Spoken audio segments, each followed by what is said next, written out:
नमस्कार साथियों, कैसे हो आप सभी। और आशा करता हूँ कि आप सभी की तैयारी अच्छी ज़्यादा रही होगी।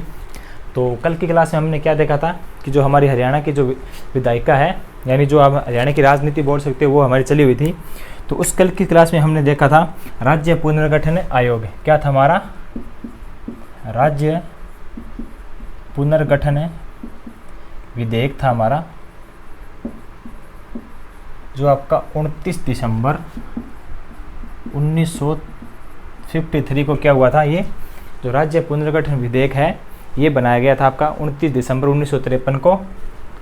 और ये जो आपका राज्य पुनर्गठन विधेयक है, इस विधेयक के अध्यक्ष कौन थे? आपके सैयद फजल अली इसके आपके अध्यक्ष थे। तो ये बात हमने कल की थी, सैयद फजल अली ये इसके अध्यक्ष थे। तो इस आयोग में हमने क्या देखा कि इस आयोग को बोला गया था कि जो भारत के अंदर जो राज्य है, उन राज्यों में कुछ लोगों ने मांग उठाई थी कि हमें इनसे अलग होना है। तो इस विधेयक के अंदर इसको बोला गया था आप उन राज्यों की सर्वे कीजिए, और सर्वे करने के बाद में आप ऐसे क्षेत्रों को चुने जिनकी भाषा और संस्कृति के आधार पर हम उनको अलग कर सकें। तो जब पंजाब व हरियाणा के बारे में भी इस विधेयक के लिए कहा गया, तो जो लोग थे वो अपने खुश थे कि हमें अब भाषा के आधार पर हमें और जो संस्कृति है उसके आधार पर हमें अलग होंगे। तो ये जो सैयद फजल अली है, इसने जो रिपोर्ट पेश की, तो इस रिपोर्ट में ऐसा कुछ नहीं था। तो ऐसा कुछ नहीं होने के कारण जो जनता थी वो क्या हो जाती है? नाराज हो जाती है। उसके बाद में आपके सन 1965 को उसके बाद में हम आगे करते हैं कि सन 1965 को संत फतेह सिंह, कौन था? एक संत फतेह सिंह। ये संत फतेह सिंह क्या करता है? पंजाबी सूबे की मांग उठाने के लिए, पंजाबी जो आपका सूबा है, पंजाबी सूबे की मांग को लेकर ये आमरण अनशन पर बैठ जाता है। अनशन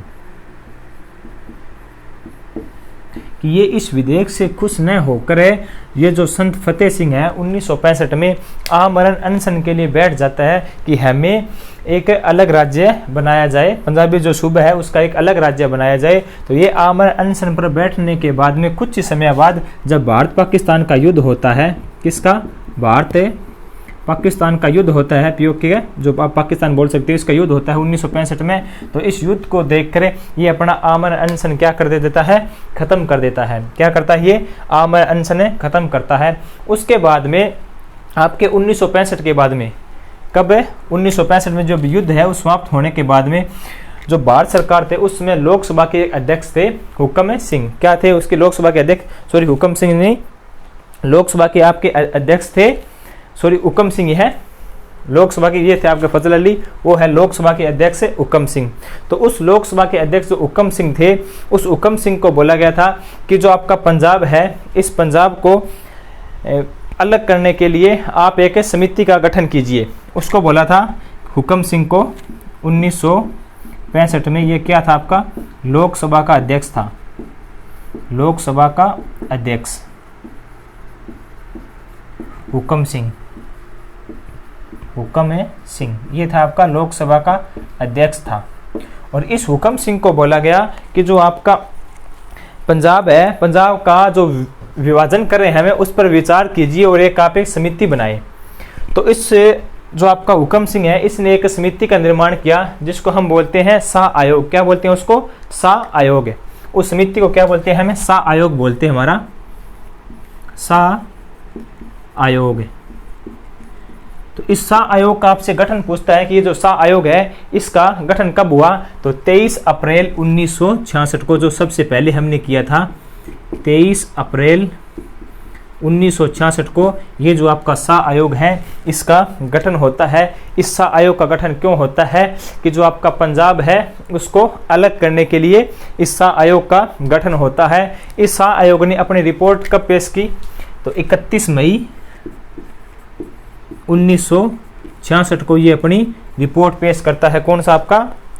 शाह आयोग अपनी रिपोर्ट पेश करता है 31 मई 1966 को। ये क्या करता है? अपनी रिपोर्ट पेश करता है। और रिपोर्ट पेश करने के बाद में ये जो आपका शाह आयोग है, इसी शाह आयोग के अनुसार जो हरियाणा व पंजाब का क्या होता है? गठन होता है। तब हरियाणा का गठन कब हुआ है आपका? 1 नवंबर 1966 को। इस प्रकार से आपसे बोला जाता है कि हरियाणा का गठन किस आयोग के तहत हुआ, तो वो आपके हुआ था शाह आयोग के तहत। ये था आपका शाह आयोग। इस शाह आयोग के अध्यक्ष कौन थे, तो जे.सी. शाह इसके अध्यक्ष है, जिसका पूरा नाम क्या था, हमने कल वाली क्लास में आपके किया था, जयंतीलाल छोटेलाल शाह। और इसके साथ दो अन्य व्यक्ति थे, एक था आपका M.M. फिलिप, एक और S. दत्त। ये दो व्यक्ति इसके साथ में और थे। अब हम आगे देखते हैं कि जो आपका हरियाणा गठन हो जाता है 1 नवंबर 1966 को, तो ये 17वें राज्य के रूप में इसका गठन होता है। 17वें राज्य के रूप में इसके क्या होता है, हरियाणा का गठन होता है। और 18वें संविधान संशोधन के तहत, संविधान संशोधन के तहत। और क्षेत्रफल कितना है हरियाणा का, 44,212 वर्ग किलोमीटर। तो ये हरियाणा का क्षेत्रफल हो जाता है। अगर आपसे हरियाणा का क्षेत्रफल मील में पूछे कि मील में कितना है, 17,070.34, ये हो जाता है हमारा मील में क्षेत्र किसका, हरियाणा का मील में क्षेत्रफल हो जाता है। तो ये था हमारा हरियाणा। और उस समय हरियाणा में जब हरियाणा अलग हुआ तो कितने जिले थे आपके, 7 जिले थे। और ये जो आप 7 जिले थे, ये 7 जिले कौन से थे आपके, तो जो हमने याद रखा था आपका अकरम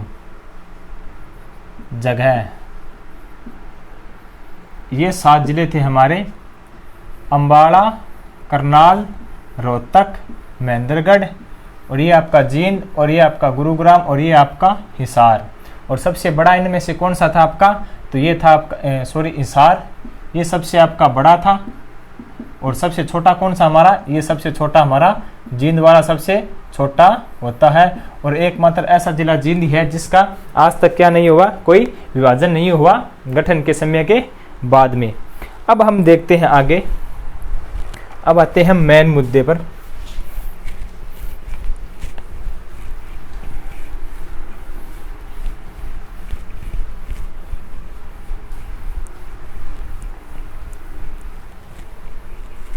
अब हरियाणा के बारे में देखते हैं। हरियाणा का गठन हुआ 1 नवंबर 1966 को। तो गठन होने के बाद में सबसे पहले मुख्यमंत्री कौन बना, हरियाणा का मुख्यमंत्री किसे बनाया गया, तो भगवंत दयाल शर्मा को, भगवंत दयाल शर्मा को क्या बनाया गया, हरियाणा का मुख्यमंत्री बनाया गया था। किसको, भगवंत दयाल शर्मा को क्या बनाया गया, हरियाणा का मुख्यमंत्री। और ये किस पार्टी से संबंध रखते थे, तो ये संबंध रखते थे आपके कांग्रेस पार्टी से। आप ये भी याद रखना, जो भगवंत दयाल शर्मा है ये किस पार्टी से संबंध रखते थे, जो आपकी कांग्रेस पार्टी है उससे ये क्या रखते थे, आपके संबंध रखते थे। और मैं बात करूं वर्तमान में मुख्यमंत्री कौन आपके, इसी के साथ में कर लेते हैं हम वर्तमान में, तो आपके मनोहर लाल खट्टर।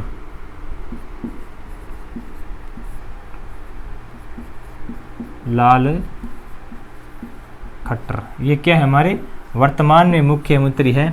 अगर मैं आपसे पूछूं व्यक्तिगत तौर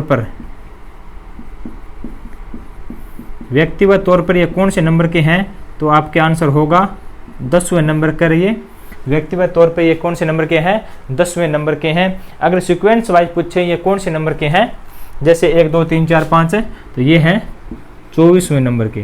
तो ये आप बात ध्यान रखना दोनों, ये तो है व्यक्तिगत तौर पर 10वें नंबर के, और सीक्वेंस में पूछे तो ये 24वें नंबर के हैं। तो उस समय हमारे राज्यपाल कौन था आपका, राज्यपाल, तो वो था आपका धर्मवीर।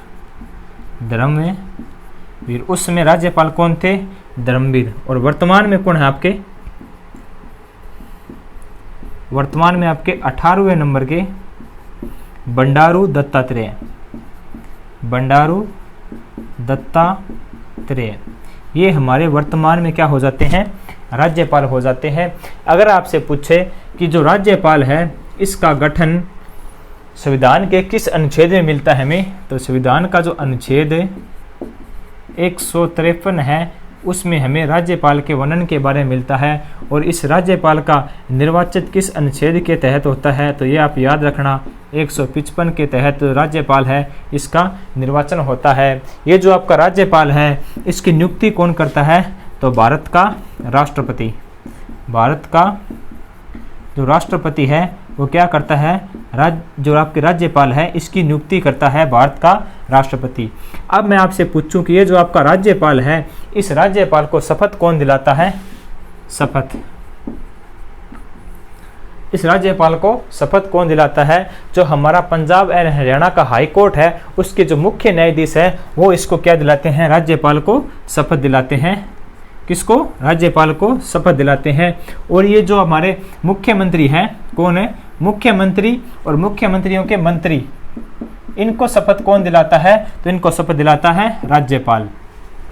तो राज्यपाल किसकी नियुक्ति करता है, मुख्यमंत्री की नियुक्ति करता है। और मंत्रियों की जो नियुक्ति है वो मुख्यमंत्री की सलाह पर कौन करता है, आपके राज्यपाल ही करता है।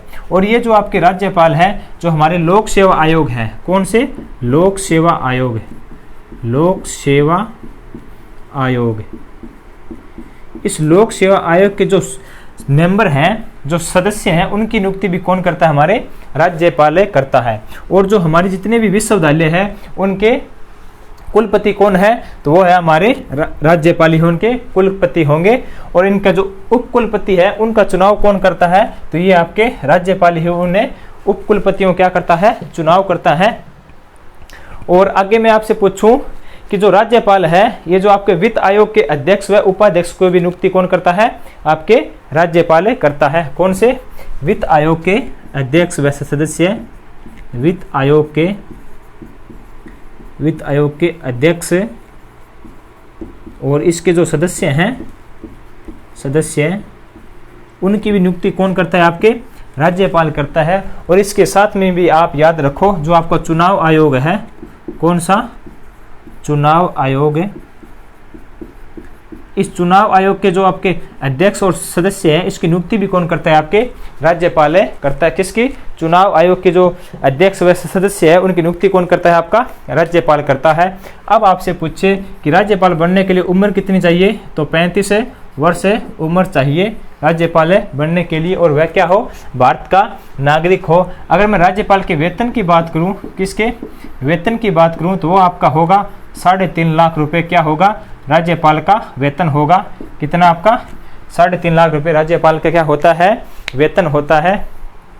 और एक राज्य के लिए 2 राज्यपाल हो सकते हैं, जो राष्ट्रपति है वो एक राज्य के लिए 2 राज्यपालों की नियुक्ति कर सकता है। और ये जो राज्यपाल है ये अनुच्छेद किसमें, 153 में। अगर आपसे भाग पूछे कि किस भाग के अंदर है राज्यपाल का पद, तो भाग नंबर 6 के। ये सारी बातें आप याद रखना। उसके बाद में हम आगे देखते हैं कि जो आपका राज्यपाल होता है ये राज्य क्या होता है, प्रमुख होता है। राज्य का प्रमुख व्यक्ति आपसे पूछे कि राज्य का प्रमुख व्यक्ति कौन होता है, या आपका राज्य का मुखिया कौन होता है, प्रमुख या मुखिया, प्रमुख या मुखिया कौन होता है, तो वो आपका राज्यपाल ही होता है। कौन होता है, आपके राज्यपाल ही होता है। और जितने भी राज्य के अंदर जो कार्य होते हैं वो राज्यपाल के नाम पर ही होते हैं। किसके नाम पर, आपके राज्यपाल के नाम पर ही होते हैं क्या, कार्य। अब हम देखते हैं कि जो राज्यपाल का कार्य है ये हमने उसकी उम्र देख ली 35 साल, उसका वेतन देख लिया। और राज्यपाल किस में चुना जाता है, अनुच्छेद 153 में। और इसका जो निर्वाचन कब होता है, 155 में इसका निर्वाचन होता है। इसको शपथ कौन दिलाता है, ये सब हमने देखा। अब देखते हैं कि जो राज्यपाल है इसका कार्य कितना होता है। तो हमारे राज्यपाल का कार्य होता है 5 साल। 5 साल क्या होता है, राज्यपाल का कार्य होता है। कितना होता है, आपके 5 साल राज्यपाल का कार्य होता है। जब ये पद ग्रहण करता है उससे लेकर पूरे 5 साल तक हमारा ये जो राज्यपाल है ये रहता है। कितने, 5 साल तक क्या रहता है, राज्यपाल रहता है।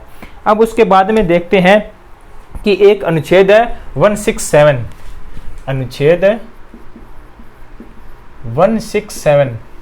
इस अनुच्छेद के तहत जो आपका राज्यपाल है इसके पास पावर है कि ये जो मुख्यमंत्री कार्य है वो देख सकता है। किस अनुच्छेद के तहत है, 167 अनुच्छेद के तहत ये मुख्यमंत्री के जो कार्यभार है उनको ये क्या कर सकता है, देख सकता है।